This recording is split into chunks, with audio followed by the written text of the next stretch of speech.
What's happening, everybody? Got off work a while back.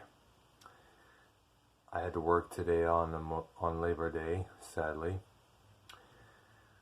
About to head out for a bike ride since I have tomorrow off. So I figure I make this little video here. Something my sister DM'd me on Facebook about some new laws that have been passed a while back that go into effect as of yesterday, September 1st.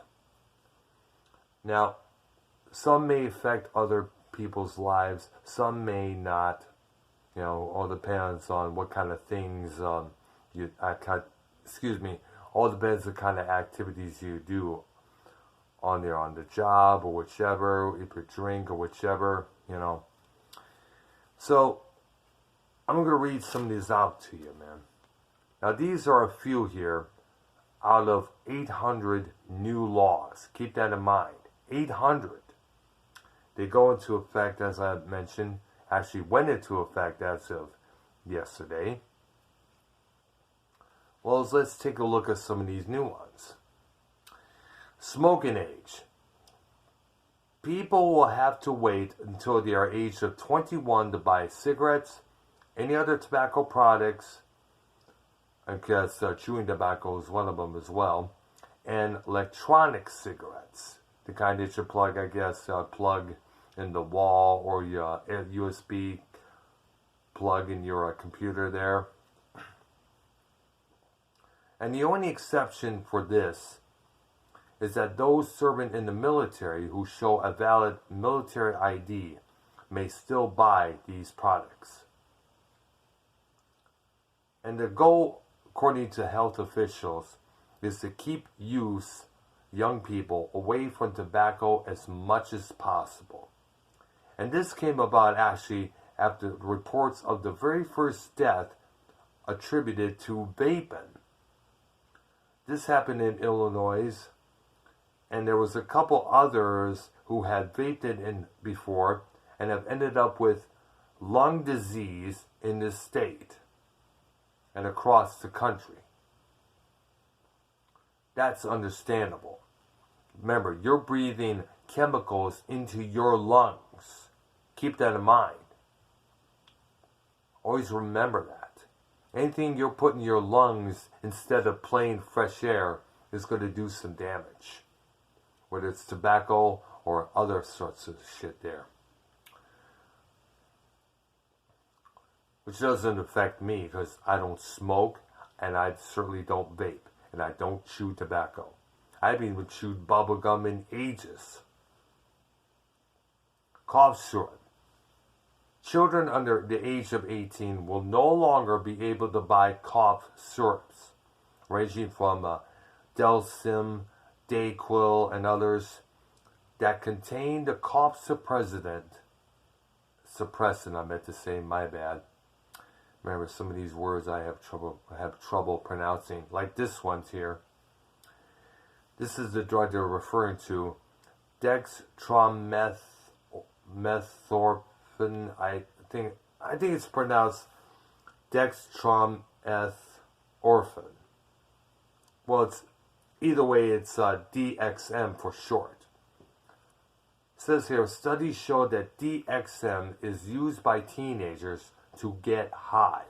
Remember the Lil Wayne? He was drinking lots of cough syrup to get high, And I believe that was what he was using to portray that image that people expect him to be. The wild and crazy Lil Wayne, yeah. I guess he was doing that as a means of, to deal with the pressure of being a big time star, I don't know if he still does that or he quits or whatever, Have to find out for sure, but let's also not forget that it's one of the ingredients used in that particular drug called lean, where you mix in Skittles, Arizona iced tea, and these particular cough syrups, as a mixture to get high. Reportedly, Trayvon Martin was getting those ingredients on the night he was killed by that security guard, George Zimmerman. And I know I heard a couple times Gucci Mane, the ATL rapper, brag about it in a couple of his songs a few years back as well. All right. More than 1,000 other states, including New York and Florida, have banned the sale of cough medicines to minors. Well, of course, obviously. They're going to use it to get high. They figure, well, we got to have some sort of a high. We can't do heroin. We got to do cocaine. We can't do that. That shit will kill you. But cough syrup won't. Who knows? They may be wrong about that. Okay.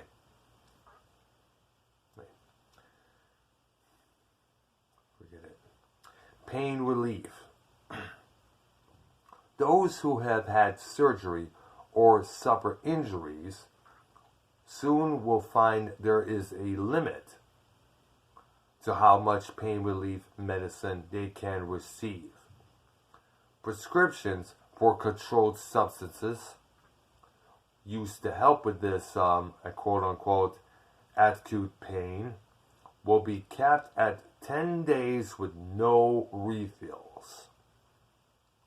This will not apply to the people who receive the medicine as part of cancer, hospice, end of life, or here's another difficult word, palliative care. And the goal of this is to reduce the chance of Texans becoming addicted to opiates. That's understandable in a lot of ways. People get addicted to prescription medication. Someone I knew was involved with prescription meds for a long, long time. They came up with every excuse they can to get more. Shit, Elvis Presley, that was the biggest of them all. Michael Jackson, he was addicted to prescription medications. And look where they got those two. Here's was interesting one. Too many women on my Facebook friend list have bitched about this multiple times, so this should be a relief for them. Sexting, which is sending explicit images or to someone. Like, say, if you're interested in a female, you want to send her a dick pic. You better make sure she requested first. You got to make sure she wants to see it. She wants it first before you do. Otherwise, otherwise that person is committing a crime. That's sexual harassment in a way. Offenses will be Class C misdemeanors and will carry a maximum fine of $500. Now, there's this one particular person I know who lives in the Houston area. Many times she's had to deal with bozos sending her dick pics and stuff.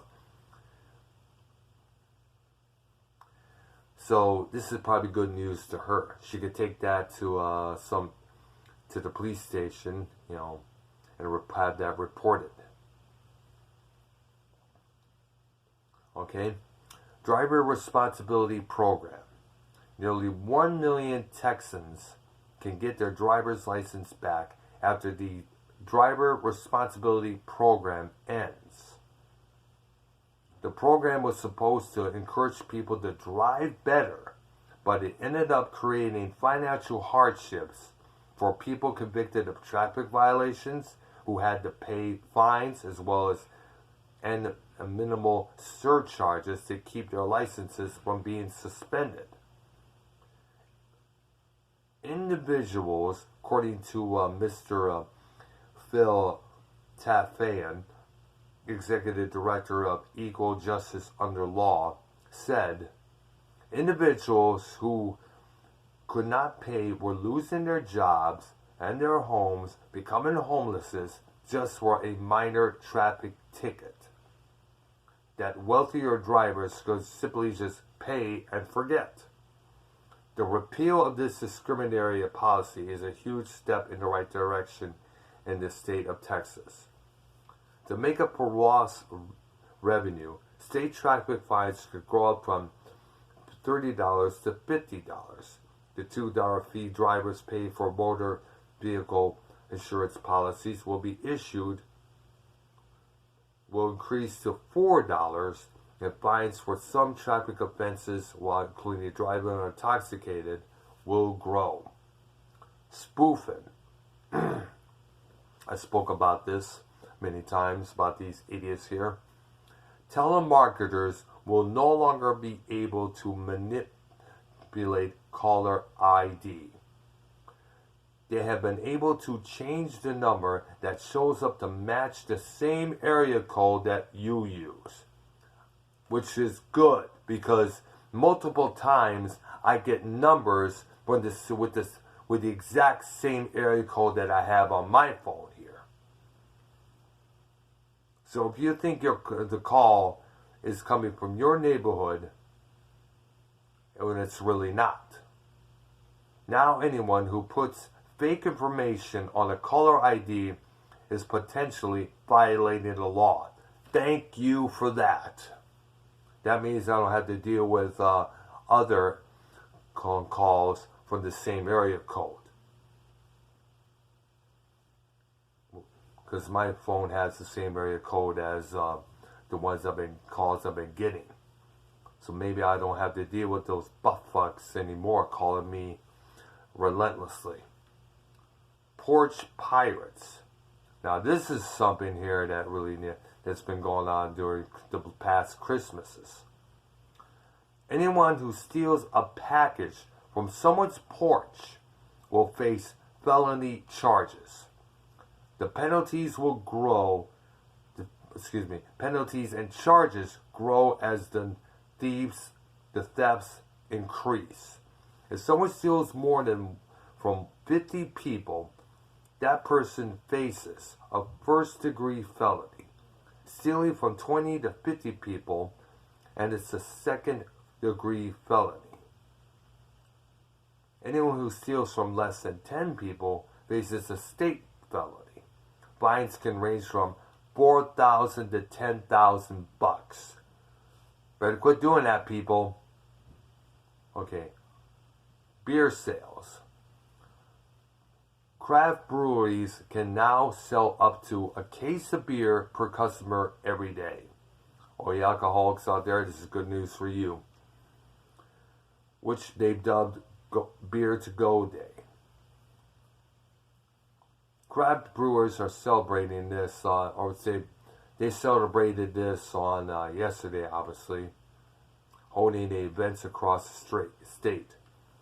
September 1st marks a historic day for the Texas craft brewing industry, and the customers who now be able to go purchase beer to go directly from the source. This comes from the Guild Executive Director of Texas Craft Brewers, Charles Valhanret. Did I get that name pronounced? Valhanret. Another new law allows restaurants to apply for permits to let them deliver beer and wine.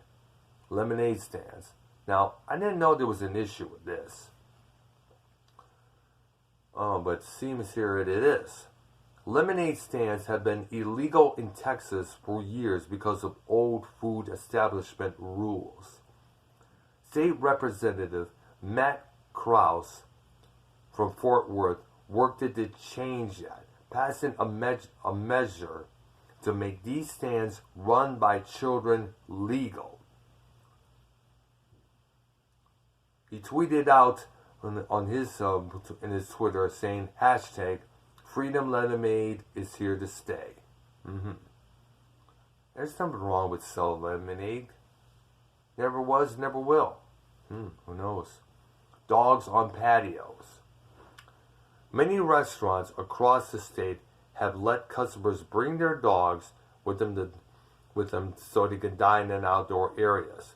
Remember, I did a video a couple of times of an area I visited, not too far from the old gas station that's just now closed down. You have a little eating place where you can bring your dogs, but they have to be on a leash and tied up to a post or something like that near them, which is pretty good. But some cities have put restrictions in place requiring those businesses to have inspections, like apply for dog varieties, I think it is, pay fees, and more. This law will allow restaurants to let customers with leashed dogs dine inside, or no, excuse me, outside areas under certain conditions. Now, this is something here. Carrying brass knuckles into churches. No, excuse me. My apologies. Carrying guns into churches. Officials at places of religious worship in the state of Texas may decide whether to allow handguns on their premises. Texas law for years has included houses of worship on a list where gun owners may not carry their weapons in. Now officials at churches, synagogues, and all places of worship may make that decision for themselves. Alright, here's some in there. Carrying brass knuckles and security key chains. Like tomahawks, nightsticks, maces, brass knuckles, any self-defense, plastic keychains shaped like dogs or cats with pointy ears, to the list of weapons people illegally may carry in most parts of the states. These items have been on the state's list of banned weapons, but no longer be prohibited except in some areas, such as schools, jails, nursing homes. Now, but I'm sad that this is not included. I think this is still legal. This is a BB gun that I've had for a couple of years since moving here, and I have yet to even fire the damn thing. And I keep this around just in case some jackass tries to fuck with us outside of our home, I don't want to seriously hurt anybody. I just want to give them a little message, basically. Nixing no firearms clauses. Leases for apartments, condos, manufactured housing have been able to include no firearm clauses, preventing renters and owners alike from having firearms, ammunition at those properties. Rental leases may no longer include no firearms clauses. So basically you're able to have a firearm in your apartment or home or whichever. Or condo. Okay. This last one. Hunting and fishing licenses. Until now, Texans had to carry paper choices of their hunting and fishing licenses with them. As of Sunday, they may pull up their license on their phone and show to game wardens. Alright. Now, a list of the new laws that go into effect here to conclude this can be found at the Legislative